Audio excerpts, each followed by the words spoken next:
อัปเดตพายุโซนร้อนคันแมกีวันที่7พฤศจิกายน 18 นาฬิกาขณะนี้มีศูนย์กลางอยู่บริเวณจังหวัดบุรีรัมย์กำลังเคลื่อนตัวไปทางภาคเหนือทางอำเภอ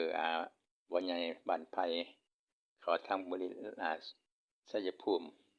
ไปทางพิษณุโลกเป็นหย่อมความกดอากาศต่ำและคงสลายตัวใน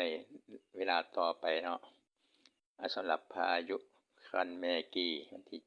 7จะยังทำมีฝนตกแถวอีสานด้านตะวันตกทางนครราชสีมาบุรีรัมย์ขอนแก่น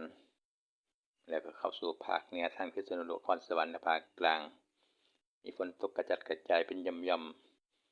ๆพื้นที่ฝนกำลังตกอยู่ขณะนี้ก็คือภาคเหนือกำลังเคลื่อนตัวเข้าสู่ภาคเหนือโดยสำหรับหย่อมความกดอากาศต่ำที่สลายตัวออกจากพายุคันแมกีในพื้นที่ฝนตกนครราชสีมาชัยภูมิขึ้นทางภาคเหนือและกรุงเทพมหานครบางส่วนเป็นฝนเล็กน้อยถึงปานกลางกระจัดกระจายเป็นหย่อมๆพี่น้องบ้อง